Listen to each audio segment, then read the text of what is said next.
Hello, BookTube. Now, it's a rather lovely sunset here in Brighton tonight, and if I kind of duck out of the picture for a moment, you'll be able to see it. There you go. But when I'm in it, it kind of, yeah, the lighting just messes it up, doesn't it? But you know it's there now. And sorry if the lighting's a bit strange. Now, I'm back to do a second tag this tag Tuesday. I might even put one out on Monday evening just to kind of not overload everybody. But the reason I'm doing a second tag is because the very lovely Tom of Tom LA Books, who I'm watching his channel like a hawk at the moment because he's dropping about once a week a video about another canto of Dante's Inferno. Well, he's going to do the whole Divine Comedy, and so I have to keep an eye for when my next instalment arrives. But very cheekily, Tom has tagged me twice in the space of like about 24 hours in tags. So I thought I'd better get one of them out of the way because the other one's going to take rather longer. Oh, the lighting's a bit awful, isn't it? It keeps coming and going. Apologies for that. Have another glance of lovely sunset. There we go. Right, and carry on. So this tag is the Hindsight is 2020 reader tag. And I think we have to, it was created by Erin Go Read, but I think we have Steve Donahue to blame for getting it flying around our particular corner of BookTube at the moment. And as I say, Tom kindly tagged me. It's quite swift, so and I'm going to, yeah, do it a little bit more briskly than I sometimes do. So question number one, what were you like as an early or learning reader? And this is one of those tags that is really, it's not about individual books, it's about finding out a bit more about each other, I suppose, as readers. And I would describe me as an early reader as what was I like? I was enthusiastic, very enthusiastic child reader, I would say. And I'm one of a big family. There's seven of us, but I'm 9 years younger than my nearest sibling. So I was like the baby, yeah, of the family. And so there were lots of people around, but and I'm not looking for sympathy here, but in some ways, I was quite a lonely child because I lived in a busy household, but I was the only person my age. Yeah. So books were my friends, and books were my company, and books were what I turned to, and where I lived half of my life, it seemed. So that was the kind of, yeah, that was the kind of little reader I was. And then I turned into Ernest Youngrose, who we've met before. Um, uh, Became quite sort of passionate about my reading in my sort of later childhood and into my teens, and have been ever since, I suppose. But yeah. Question number two, what book or series really got you excited about reading as a kid?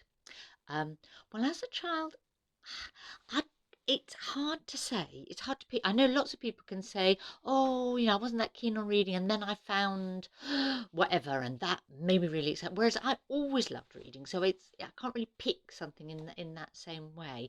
I loved reading Beatrix Potter and the Flower Fairies and whatever as a little child, and Dr. Seuss, and yeah, all kinds of picture books. And then I loved it when I could read proper chapter books.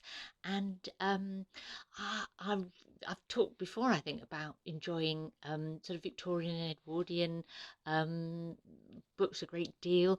Things like E. Nesbit and George MacDonald. One that I think I haven't talked about here, in a series that did capture my heart very much as a child, was Arthur Ransom's Swallows and Amazons series. And I think that is about, it's that thing where children are kind of cut loose a bit from family and parents, and get to have adventures by themselves. And yeah, that always really worked for me. So yeah. Hmm. Oh, and the Moomins, Toby Hansen. I've enthused about those as well before, haven't they? Um, they take you to a different place, and that's a good thing. In books for children. Did you see? Can you see the seagulls flying past my window? I live in Brighton by the sea, and yeah, the seagulls come past frequently. Question number three: has there been a person in your life, real or fictional, who inspired you to be a reader? Well, I have to say my mother, because she was the one that read to me, taught me to read, almost inadvertently, not consciously, just by reading to me a lot. Um, kept on reading to me even after I could read for myself, but reading things that kept kind of pulling me onwards and inspiring me to the next level of reading. So yeah, thank you to her.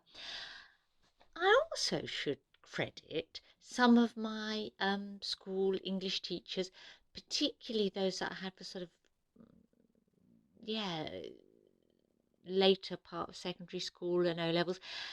And what did they do for me? They really got me to appreciate um, Shakespeare and Marlowe, and those kind of things that you need a bit of a helping hand with to really grasp what it is you're reading. John Donne, Mr. Hills, introduced me to John Donne when I was about 14 or 15, and oh, what a gift, and that stays with you forever, doesn't it? And then when I did A level, he and others steered me through Dylan Thomas and T.S. Eliot, and the other thing that English teachers did then, and I don't think they get to do now, sadly, was they didn't just teach you the things that were on the syllabus, they weren't teaching towards the exam. They get you to read other things as well. So, one of my English teachers had a bit of a thing about Gerard Manley Hopkins, so he'd just make us read Gerard Manley Hopkins as well, because why not? And because, it enriches you. Oh, there we go. That got me going, didn't it?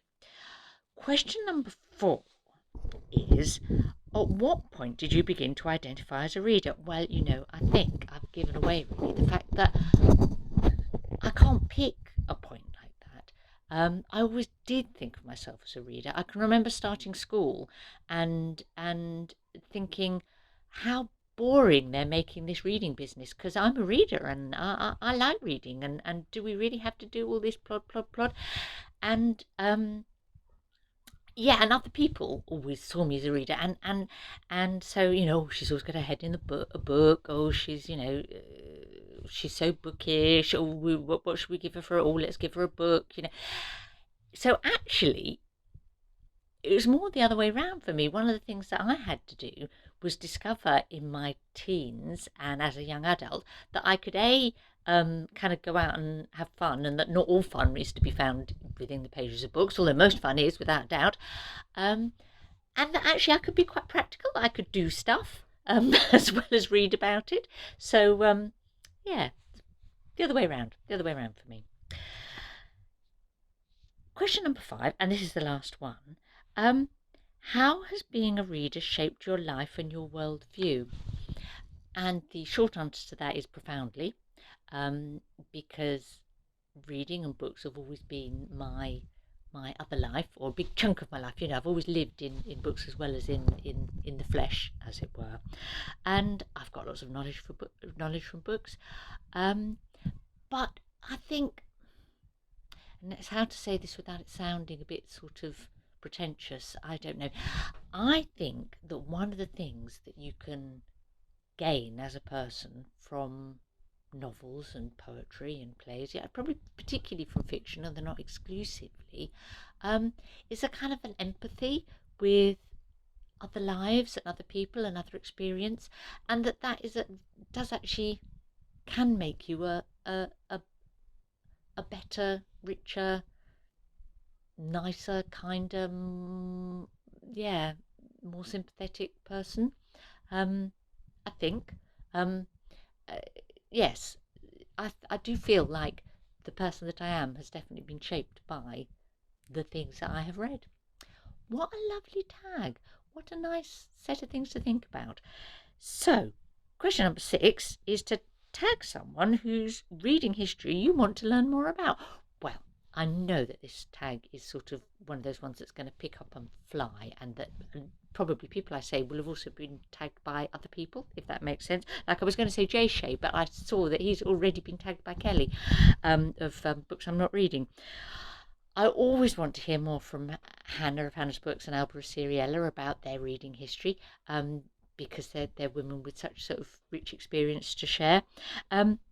Daniel of Guilty Feet, I'm just getting to know your channel. I'd love to hear more about your reading history. Same applies to Barb of the Font.